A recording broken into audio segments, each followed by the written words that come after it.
काफी लंबे इंतजार के बाद आम आदमी पार्टी और कांग्रेस के बीच में दिल्ली समेत कई राज्यों पर सीट बंटवारे पर सहमति बन गई है। सूत्रों के मुताबिक दिल्ली में 4-3 का फॉर्मूला होगा। दिल्ली में 4 सीटों पर आम आदमी पार्टी और 3 पर कांग्रेस लोकसभा चुनाव मिलकर लड़ेगी। दिल्ली के अलावा दूसरे राज्यों में भी गठबंधन। गुजरात में 2 सीटें आम आदमी पार्टी को मिल रही हैं। भरूच और भावनगर सीट आम आदमी पार्टी लड़ेगी। चंडीगढ़ की सीट आम आदमी पार्टी ने कांग्रेस को दे दी है। साउथ गोवा की सीट आम आदमी पार्टी कांग्रेस के लिए छोड़ेगी। साउथ गोवा की सीट पर आम आदमी पार्टी ने पहले ही उम्मीदवार घोषित कर दिया था। हरियाणा की एक सीट कांग्रेस आम आदमी पार्टी को दे सकती है। पंजाब में अलग अलग लड़ने का भी फैसला हुआ है। इसके साथ साथ असम में जो सीटें मांग रही थी आम आदमी पार्टी, वहां से भी आम आदमी पार्टी अपना दावा छोड़ेगी। अलायंस ऑलमोस्ट फाइनल हो गया है। अभी बातचीत चल रही है, हमें उम्मीद है कि जल्दी क्लोज होगी।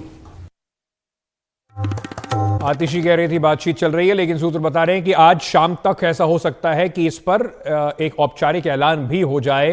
प्रशांत हमारे सहयोगी इस वक्त हमारे साथ जुड़ रहे हैं। शरद हमारे सहयोगी जो आम आदमी पार्टी कवर करते हैं वो भी हमारे साथ जुड़ेंगे। प्रशांत, जो पेंच फंसा हुआ था, एक तो साउथ गोवा की सीट पर था, चंडीगढ़ की सीट पर था, और महत्वपूर्ण तौर पर भरूच की जो सीट है वो एक इमोशनली भी कहें तो कांग्रेस के लिए जरूरी इंपॉर्टेंट सीट है। अहमद पटेल उनके कद्दावर नेता थे, उनकी बेटी वहां से चुनाव लड़ना चाहती हैं, तो वो सीट पर कैसे कांग्रेस मान गई, और अब क्या ये मान लिया जाए इसका औपचारिक ऐलान भी जल्दी होने जा रहा है?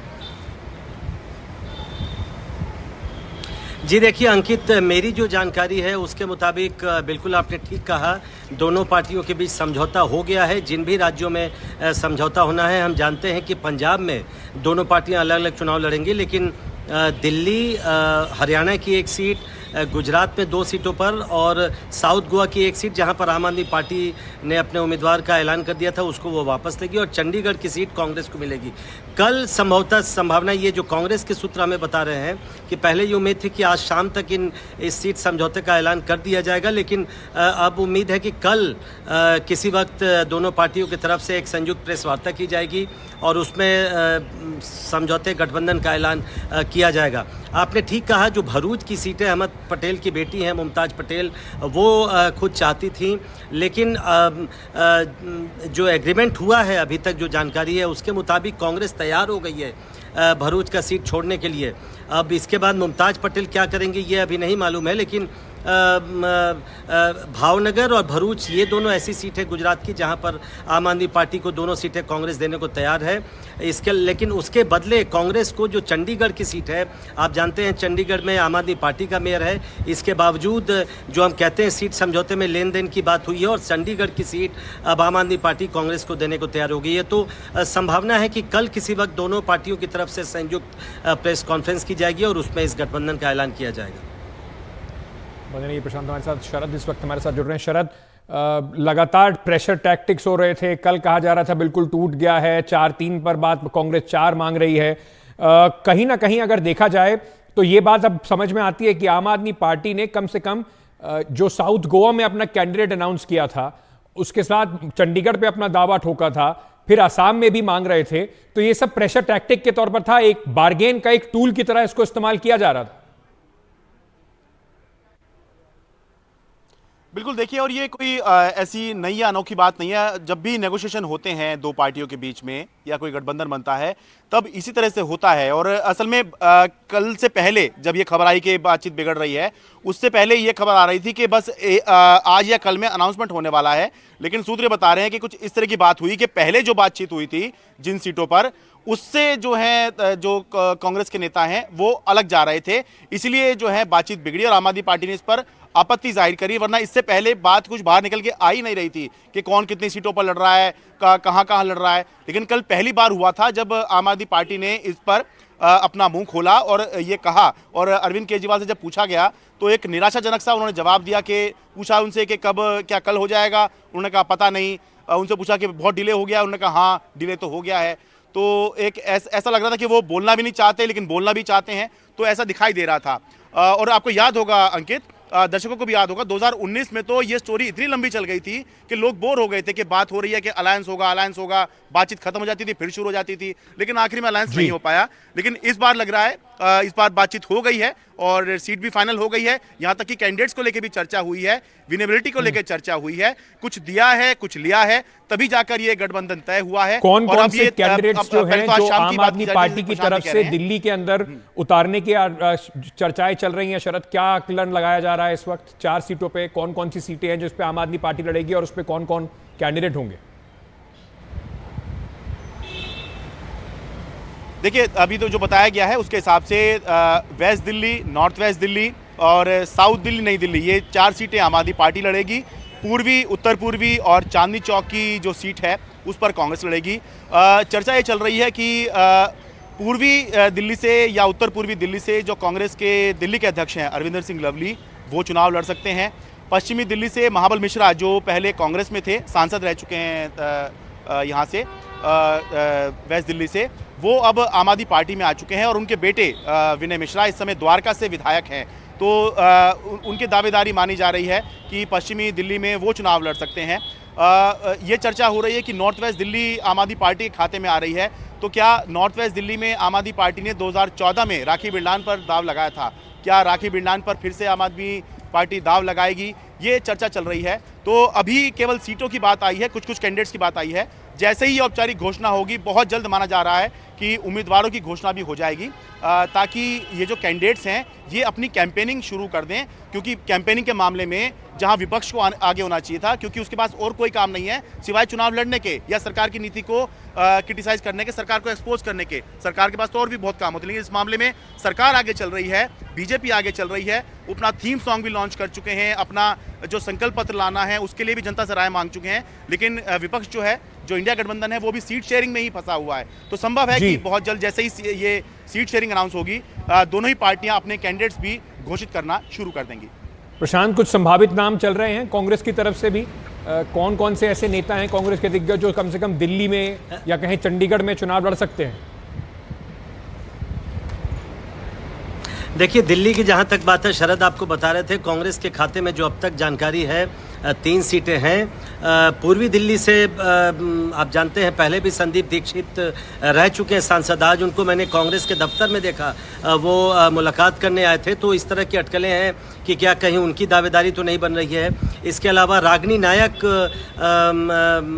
की भी उम्मीदवारी बनती है, और भी 2-3 ऐसे नेता हैं जिनकी उम्मीदवारी बन रही है। लेकिन कल जब ये फाइनली अनाउंस होगा, गठबंधन का ऐलान होगा, किन किन सीटों पर दावेदारी दी जा रही है, किस किस पार्टी को कौन कौन सी सीट दी जा रही है, जब ये पता चल जाएगा तब खुलकर किन की दावेदारी है वो बस सामने आएगा। लेकिन कुछ कुछ लोग जो पहले भी चुनाव लड़ चुके हैं, कुछ उनको टिकट दी जाएगी, लेकिन हो सकता है एक सीट पर किसी नए चेहरे को उतारे कांग्रेस पार्टी। एक ऐसी भी चर्चा थी कि कम से कम एक दलित, एक महिला और एक सामान्य श्रेणी के किसी उम्मीदवार को उतारे कांग्रेस पार्टी इन 3 सीटों पर। तो अलग अलग परम्यूटेशन कॉम्बिनेशन चल रहे हैं। कल का इंतजार कीजिए, कल जैसे ही ये पता चलेगा कौन कौन सी सीटें हैं, तो संभवतः उम्मीदवारों के भी नाम सामने आएंगे। जाने से पहले प्रशांत, मैं एक चीज आपसे और पूछना चाहता हूं। ये जो भरूच की सीट है, उस पर जैसे हम बात कर रहे थे, मुमताज़ पटेल कुछ दिन पहले वो इंटरव्यूज भी दे रही थी कि देखिए इमोशनल है मेरे लिए, 2 साल से मैं वहां पर काम कर रही हूं। तो क्या उनको कॉन्फिडेंस में लेके ये फैसला हुआ है, या अभी मुमताज़ की तरफ से कोई सरप्राइज कांग्रेस को हो सकता है? नहीं, देखिए, जैसा मैं पहले सवाल के जवाब में आपसे कह रहा था कि ये अभी नहीं पता है कि मुमताज़ पटेल आगे क्या करेंगी। मुझे नहीं लगता है कि उनको कॉन्फिडेंस में लेके इस तरीके से ये फैसला किया गया है। शरद अभी बता रहे थे कि जब गठबंधन की बातें उसमें दबाव भी बनाया जाता है, प्रेशर टैक्टिक्स भी अपनाया जाता है। लेकिन भरूच की सीट चूँकि दिग्गज नेता रहे हैं अहमद पटेल, इसलिए माना जा रहा था कि वो संभवतः कांग्रेस नहीं देगी। लेकिन अब ये लगभग तय है कि कांग्रेस ने ये सीट आम आदमी पार्टी को दे दी है।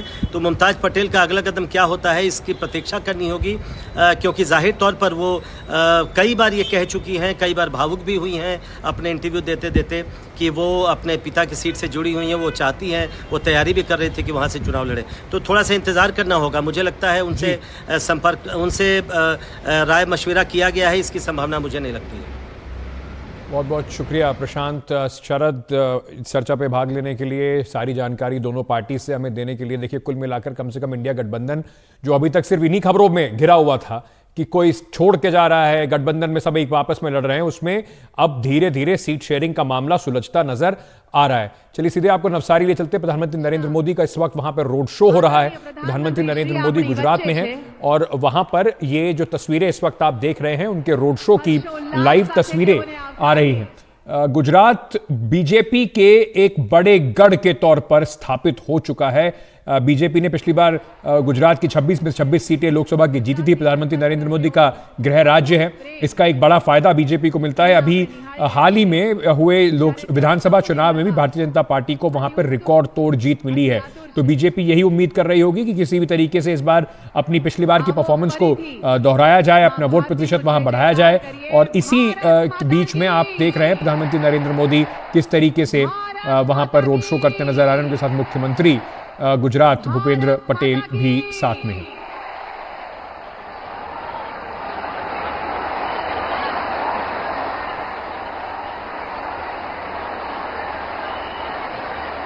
गुजरात में प्रधानमंत्री नरेंद्र मोदी की लोकप्रियता का कोई सानी नहीं, कोई मुकाबला नहीं है। आप देख रहे हैं किस तरीके से इस रैली में उनको जनता का अभिवादन मिल रहा है। जनता की तरफ से उन्हें लगातार झंडे दिखाकर ये प्रधानमंत्री नरेंद्र मोदी तरफ हाथ भी हिला रहे हैं। और ये रोड शो की तस्वीरें इस वक्त आ रही हैं नवसारी गुजरात से। प्रधानमंत्री नरेंद्र मोदी का रोड शो वहां पर हो रहा है। प्रधानमंत्री श्री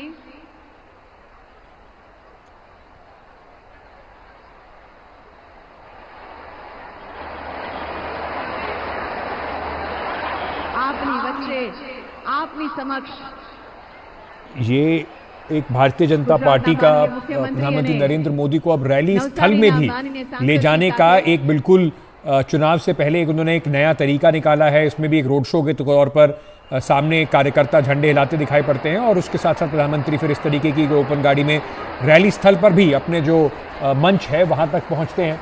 तो उसी की तस्वीरें इस वक्त आप देख रहे हैं जहां पर प्रधानमंत्री नरेंद्र मोदी रोड शो कर रहे हैं और इसके बाद उनकी वहां पर एक रैली भी है।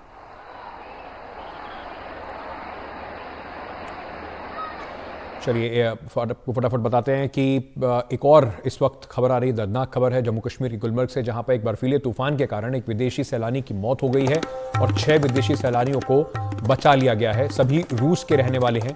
ये लोग बर्फीले तूफान में फंस गए थे। राहत अभियान में हेलीकॉप्टरों का भी जो है इस्तेमाल किया गया है।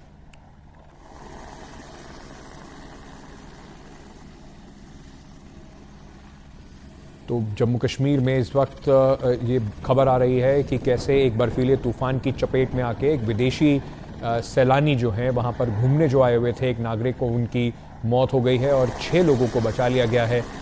इस वक्त ये खबर आ रही है कि उन सभी को बचाया गया है और ये जो बर्फीला तूफान है इसमें ये लोग फंस गए थे और एडमिनिस्ट्रेशन ने वहाँ पर मुस्तैदी दिखाते हुए कम से कम 6 लोगों को सुरक्षित बचा लिया है।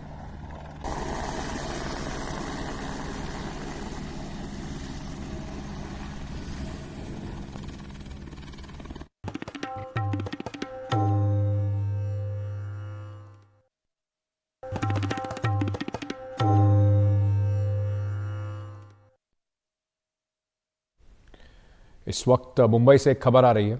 सूत्रों के मुताबिक ईडी ने यानी कि प्रवर्तन निदेशालय ने जाने माने बिल्डर हीरानंदानी समूह के खिलाफ कार्रवाई की है। हीरानंदानी समूह से जुड़े कई ठिकानों पर फेमा यानी फॉरेन एक्सचेंज मैनेजमेंट एक्ट के तहत इन्फोर्समेंट डायरेक्टरेट के छापे पड़े हैं। विदेशी मुद्रा का उल्लंघन करने का मामला है। ये पहली बार नहीं है जब हीरानंदानी ग्रुप पर ईडी की रेड हुई हो। इससे पहले 2022 में भी रेड हुई थी। आपको बता दें ये वही हीरानंदानी ग्रुप है जिसके जो सीईओ एंड डायरेक्टर हैं उनके टीएमसी सांसद महुआ मोइत्रा किसके साथ उन कोशिश करके सवाल पूछवाने, अपने बिजनेस प्रतिबंधियों के खिलाफ सवाल पूछवाने का उनके ऊपर आरोप लगा था।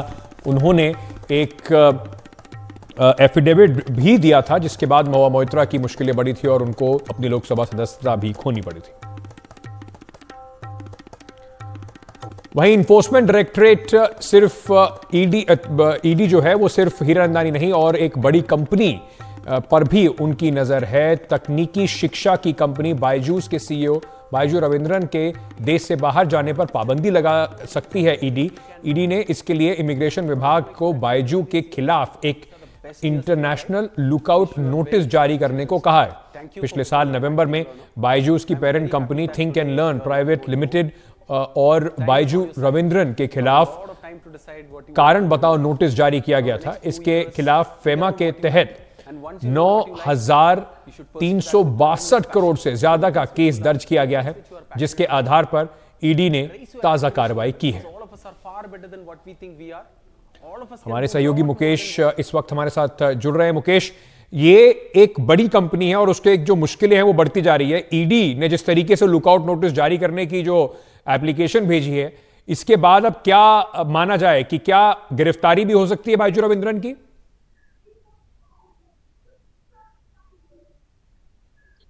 देखिए, जो मामला है फेमा का है और इसमें एलिगेशन ये है कि इस कंपनी को विदेश से करीब 22,000 करोड़ रुपए का निवेश आया और इस कंपनी ने करीब 9,000 करोड़ से ज़्यादा पैसे बाहर भेजे। लेकिन इसमें एलिगेशन ये है कि ये पैसा जो है गलत तरीके से भेजा गया और पैसा लिया गया और सही जानकारी सरकार को नहीं दी गई, इसीलिए ये मामला फेमा वायलेशन का है। जो ईडी है उसने बायजूस के जो फाउंडर हैं रविंद्रन, उनके खिलाफ लुकआउट नोटिस जारी करवा दिया है, यानी कि वो देश को नहीं छोड़ सकते हैं, देश से बाहर नहीं जा सकते हैं। इससे पहले ईडी ने इमिग्रेशन डिपार्टमेंट को इंटीमेट किया था कि जो बायजूस के फाउंडर हैं रविंद्रन, वो देश से बाहर अगर जाएं तो ईडी को इन्फॉर्म किया जाए। लेकिन अब ईडी ने उनके खिलाफ लुकआउट नोटिस जारी करवा दिया है, यानी कि अब वो देश नहीं छोड़ सकते हैं। वो जैसे ही एयरपोर्ट जाएंगे वो पकड़े जाएंगे। तो फिलहाल ईडी ने कार्रवाई उनके खिलाफ की है, क्योंकि जो फेमा का जो मामला है वो काफी सीरियस है और करोड़ों का ये मामला है। इसीलिए ईडी चाहती है कि बायजूस के फाउंडर रविंद्रन देश से बाहर न जाने पाए और कभी भी उनके खिलाफ ईडी लीगल कार्रवाई कर सकती है। हालांकि फेमा में अरेस्टिंग तो नहीं होती है, फेमा में केवल जो टैक्स होता है वो लिया जाता है। लेकिन जो ईडी है वो चाहती है कि वो देश न छोड़ें, क्योंकि अगर वो देश छोड़ के भाग गए तो फिर उनसे पैसा वसूलना मुश्किल हो जाएगा। इसीलिए ईडी ने उनके खिलाफ लुकआउट नोटिस जारी करवा दिया है। बहुत बहुत शुक्रिया हमारे साथ जुड़ने के लिए मुकेश। चलिए छोटा सा उससे पहले जो ब्रेक लेने जाने से पहले बताते हैं आपको, दिल्ली के मुख्यमंत्री अरविंद केजरीवाल को ईडी ने 7वां समन भेजा है। अब 6 समन में अरविंद केजरीवाल अब तक इन्फोर्समेंट डायरेक्टरेट के सामने प्रस्तुत नहीं हुए। सोमवार 26 फरवरी को पूछताछ के लिए उन्हें बुलाया गया है। अब तक एक बार भी ईडी के सामने अरविंद केजरीवाल पेश नहीं हुए हैं। केजरीवाल के पेश नहीं होने पर ईडी ने जो राउज एवेन्यू कोर्ट है वहां पर याचिका दाखिल की थी। इस पर केजरीवाल को ईडी ने पेश होने को कहा था। कोर्ट ने केजरीवाल से वीडियो कॉन्फ्रेंसिंग के जरिए पेश हुए और कहा था कि कोर्ट की अगली सुनवाई में वो खुद आएंगे। अरविंद केजरीवाल और आम आदमी पार्टी लगातार यही कह रही है कि अब मामला कोर्ट में है तो पहले कोर्ट तय करे कि ईडी के समन जो है वो गैर कानूनी है या नहीं, और उसके बाद ही ईडी को अगले कोई समन भेजने चाहिए। देखिए, अभी जो सम्मन आया है उस पर कानूनी राय लेकर के उसका जवाब फिर दिया जाएगा। अरविंद केजरीवाल शराब घोटाले के मास्टरमाइंड और देश के भ्रष्टाचारी नंबर 1 ही नहीं है, बल्कि आज देश और खासकर दिल्ली के लोग कह रहे हैं कि ये भगोड़े नंबर 1 भी बन चुके हैं। क्योंकि बार बार जिस व्यक्ति ने अन्ना हजारे के साथ जब वो थे इंडिया अगेंस्ट करप्शन में कहते थे कि पहले इस्तीफा होगा फिर जांच होगी, जांच में शामिल होना चाहिए, आज तो इस्तीफा देने की बात दूर रही, जांच में शामिल होने से कतराते हैं और बार बार कहते हैं कि ये समन अवैध है, ये समन इल्लीगल है। यदि समन इल्लीगल है तो कोर्ट इसे खारिज कर देता, कोर्ट इसे क्वॉश कर देता। 7वीं बार अगर समन पहुंच रहा है, परंतु अरविंद केजरीवाल जांच में शामिल होने से कतरा रहे हैं, इसका मतलब साफ है कि आज ये अन्ना हजारे जी के नहीं, लालू प्रसाद यादव के शिष्य बन चुके हैं। वहीं जम्मू कश्मीर के पूर्व राज्यपाल सत्यपाल मलिक पर सीबीआई के छापे हुए हैं। उत्तर प्रदेश, बिहार, राजस्थान, मुंबई, हरियाणा में ये छापे हुए हैं। जम्मू कश्मीर के पावर प्रोजेक्ट से जुड़ा हुआ ये मामला है। देश में के कुल 30 जगहों पर सीबीआई के छापे हुए, पावर प्रोजेक्ट से जुड़े हुए अधिकारियों पर भी छापे हुए। आपको याद दिला दें कि सत्यपाल मलिक ने ये बताया था, पहले ये बात कही थी कि जब वो वहाँ पे राज्यपाल थे, उपराज्यपाल थे, तो वहाँ पर उन पैसे लेने के लिए, किसी कंपनी को फेवर्स देने के लिए उनके ऊपर दबाव था। इस पूरे छापों के ऊपर सत्यपाल मलिक जो हैं, उन्होंने कहा है कि पिछले 3-4 दिनों से बीमार हूं और अस्पताल में भर्ती हूं, जिसके बावजूद मेरे मकान पर तानाशाह द्वारा सरकारी एजेंसियों के छापे डलवाए जा रहे हैं। मेरे ड्राइवर, मेरे सहायक के ऊपर भी छापे मारकर उन्हें बेवजह परेशान किया जा रहा है। मैं किसान का बेटा हूं, इन छापों से घबराऊंगा नहीं, मैं किसानों के साथ हूं।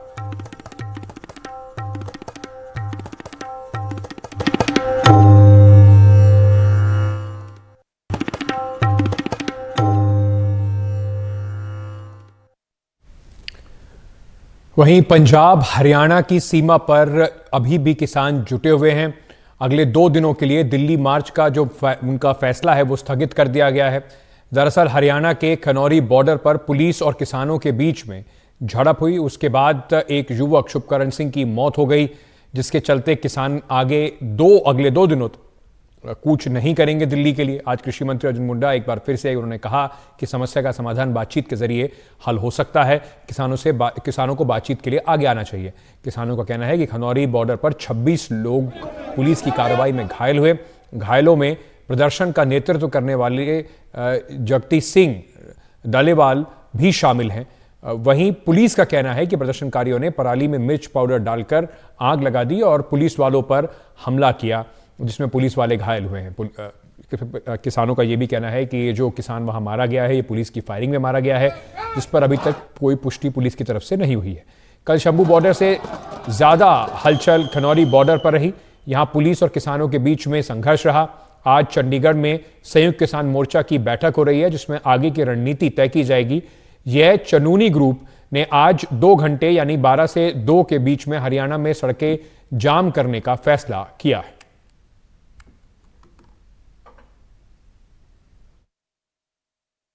दो दिन के लिए ये आंदोलन जो है अपनी जगह जहां पर चल रहा है यहां पर ही चलता रहेगा। सारी घिनौरी की परिस्थिति का जायजा लेने के बाद वहां क्या कुछ चल रहा, क्या नहीं चल रहा, उन सब बातों को देखते हुए आगे का निर्णय लेंगे। वहीं केंद्रीय मंत्री अर्जुन मुंडा ने एक बार फिर कहा कि सरकार प्रदर्शनकारियों से बातचीत को तैयार है। समस्या का समाधान बातचीत के माध्यम से ही निकलता है। पंजाब में किसान संगठनों के साथ किसानों के मसले पर कई दौर की बातचीत हुई है और अभी भी हम बातचीत के लिए किसान संगठनों से कहा है कि इसका समाधान बातचीत के माध्यम से हम निकालेंगे, क्योंकि किसी भी समस्या का समाधान बातचीत के माध्यम से ही निकलता है, वार्ता के माध्यम से ही निकलता है। मैं आशान्वित हूं अभी भी कि हम सब मिलकर के इसका सारांश निकालेंगे और इसका समाधान होगा। अब 21 तारीख को दिल्ली मार्च के दौरान हुई हिंसा में शुभकरण सिंह की मौत हो गई। फिलहाल किसानों ने पोस्टमार्टम को रोक दिया है। उनकी मांग है पंजाब सरकार उसे शहीद घोषित करके उसके अनुरूप आर्थिक मदद मुहैया कराए, साथ ही पोस्टमार्टम के लिए 5 सदस्यों का मेडिकल बोर्ड गठित करे। 21 तारीख के जो किसानों का दिल्ली मार्च था वो 2 जगह पर चल रहा था। एक शंभू बॉर्डर पर चल रहा था और एक खनौरी बॉर्डर पर चल रहा था। तो शंभू बॉर्डर पर तो घायल हुए हैं, लेकिन खनौरी पर जो है वो पुलिस और किसानों के बीच तीखी जो झड़प है वो हुई और उसमें शुभकरण सिंह नाम के एक नौजवान प्रदर्शनकारी किसान की मौत हो गई और इसके बाद में 26 किसान हैं वो घायल हो गए हैं। मैं इस वक्त पटियाले में हूँ और यहीं पर जो शुभकरण है उनकी डेड बॉडी यहाँ पर रखी हुई है। प्रशासन के साथ में, पुलिस के साथ में बातचीत चल रही है, क्योंकि शुभकरण जो है वो 2 एकड़ ज़मीन के किसान थे और बड़ी मुश्किल से जो है वो खेती से गुजारा करते थे। उनके ऊपर कर्ज भी जो है वो चढ़ा हुआ है। 2 बहनें हैं उनकी, एक पिता हैं लेकिन वो एबनॉर्मल हैं, वो बहुत ज़्यादा काम नहीं करते हैं। वही एक ऐसे शख्स थे शुभकरण जो कि अपने पूरे परिवार का पालन पोषण करते थे। ये सारे लोग हैं, गांव के कुछ लोग हैं, उनके दोस्त हैं। उस वक्त उनके साथ में ये कुलदीप हैं, वो थे।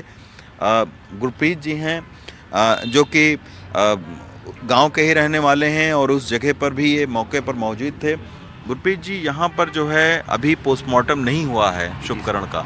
शुभकरण के परिवार के बारे में बताइए, कौन कौन था, कितना खेत था उनके पास में, कैसी आर्थिक स्थिति थी उनकी? सर, उनकी आर्थिक स्थिति जो कमज़ोर थी बहुत। वो किसानी करते थे, पढ़ने के बाद आगे नहीं पढ़ पाए, इसी वजह से कि घर की आर्थिक जो कमज़ोर थी। उनकी एक बहन थी और उसने शादी की और एक बहन उनकी अभी कुंवारी है। अच्छा जी। तो आप और उनके पिता बहन के शादी में भी कर्जा उन्होंने लिया था? कर्जा लेके किए जी, बिल्कुल कर्जा उठाया जी। और वो ऐसा है कि थोड़ी किसानी है ना, जो सभी गांव में ऐसे ही होता है, जो छोटी किसानी है वो कर्जा लेके ब्याह करती है और आमदनी इतनी कम हो गई है किसानी की कि छोटे किसान का जीवन जो वो आसान नहीं रहा। अच्छा। जी जी, वो कांटे में चल रही है, इसीलिए संघर्ष के राह पड़ता है किसान। अच्छा। और अपने हक की मांगें जो उनको मनवाने के लिए आंदोलन करता है। अच्छा, और उनके माता पिता, उनके फादर मदर? हाँ, उनकी मदर है जो एक्सपायर हो गई सर। अच्छा। काफ़ी समय हो गया जी। और उनके जो फादर हैं जी वो अब नॉर्मल है थोड़ा। अच्छा। जी। इसी बच्चे के सर पर थी जो सारी कबीलदारी थी। अच्छा। जी जी। पोस्टमार्टम अभी रुका हुआ है। प्रशासन और पुलिस के लोग जो है वो किसान संगठनों से बात कर रहे हैं। पोस्टमार्टम में क्यों देरी हो रही है? सर, हम कंपनसेशन मांग रहे हैं, शहीद का दर्जा मांग रहे हैं किसान से, किसान के लिए। हाँ। और सरकार शहीद का दर्जा दे। हाँ। और ये पूरी किसानी के लिए, पूरे देश की किसानी के लिए किसान शहीद हुआ है। हाँ। और वो उसका हक बनता है। और उसके बाद हम पोस्टमार्टम करेंगे। हमें भी जल्दी से जल्दी संस्कार करना की जल्दी हो रही है। तो हमारी तरफ से कोई नहीं, सरकार की तरफ से जो अड़चन है। निश्चित तौर पर एक बहुत ही दुखद एक घटना हुई है कि एक नौजवान शुभकरण सिंह जो किसान हैं उसकी मौत हो गई है और उसी के ऊपर में पूरा जो परिवार है वो डिपेंड करता था। लेकिन अब जो है वो पोस्टमार्टम फ़िलहाल अभी रुका हुआ है। देखते हैं कि प्रशासन के साथ में बातचीत के बाद में क्या हल निकलता है। पटियाला से संजय कौशिक के साथ रवीश रंजन शुक्ला, एनडीटीवी इंडिया।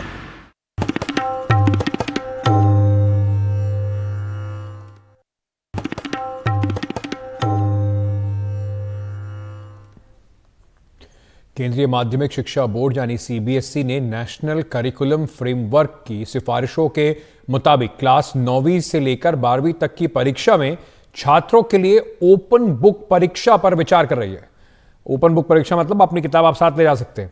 ऐसी खबरें आ रही हैं कि बोर्ड ने इस साल के अंत में कक्षा 9वीं और 10वीं के लिए अंग्रेजी, गणित और विज्ञान, जबकि 11वीं और 12वीं के लिए अंग्रेजी, गणित और बायोलॉजी की कुछ स्कूलों में ओपन बुक टेस्ट आयोजित करने का प्रस्ताव दिया है, जिससे इसमें लगने वाले समय को जो है वो मूल्यांकन किया जा सके। और अगर यह प्रयोग सफल रहा तो इसे आगे की परीक्षाओं में लागू किया जा सकता है।